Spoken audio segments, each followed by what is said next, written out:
Keinginan menguasai harta secara instan membuat seorang pemuda di Kabupaten Banyumas kehilangan akal sehatnya. Polisi mengungkap, tersangka A alias D, 24, membunuh nenek kandungnya serta seorang perempuan muda yang menjadi selingkuhannya demi mendapatkan uang, telepon genggam, hingga sepeda motor milik korban. Polisi menyebut pelaku berinisial A alias D, 24.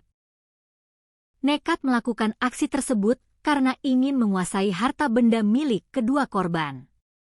Kapolresta Banyumas, Kombes Pol Petrus Silalahi melalui Kasat Reskrim Polresta Banyumas AKP Ardi Kurniawan mengatakan pelaku kini telah ditetapkan sebagai tersangka setelah menjalani pemeriksaan intensif.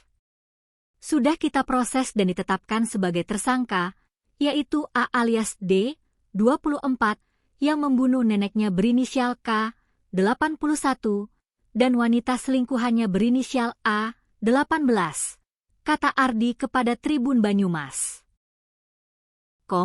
Sabtu, 13 Juni 2026.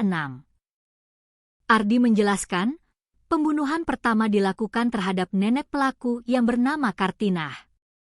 Sebelum kejadian, tersangka datang ke rumah korban untuk meminta uang, namun permintaannya ditolak.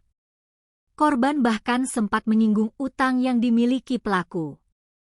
Penolakan itu memicu kemarahan tersangka hingga akhirnya nekat menghabisi nyawa neneknya.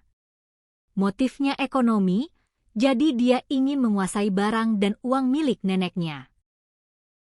Karena dia datang minta uang tidak dikasih, neneknya malah mengungkit utangnya, jelas Ardi. Peristiwa pembunuhan pertama terjadi pada Kamis, 11 Juni 2026, sekitar pukul 19.30 waktu Indonesia Barat. Pelaku memukul korban menggunakan palu pada bagian leher hingga terjatuh.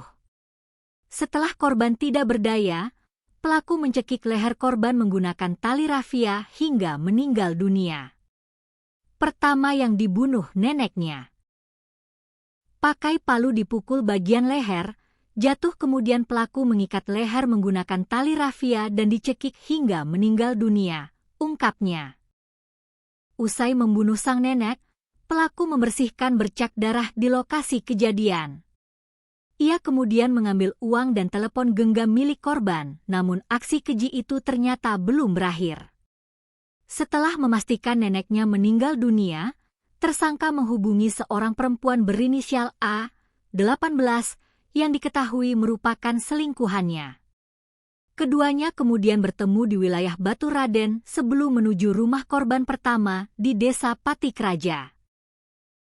Menurut polisi, pembunuhan terhadap perempuan muda tersebut ternyata telah direncanakan sejak awal. Pelaku disebut ingin menguasai telepon genggam dan sepeda motor milik korban.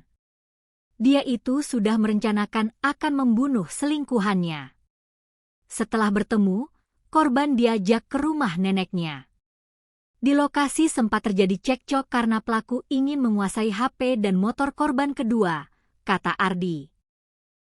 Untuk memancing pertengkaran, tersangka berpura-pura melihat notifikasi pesan WhatsApp dari laki-laki lain di ponsel korban.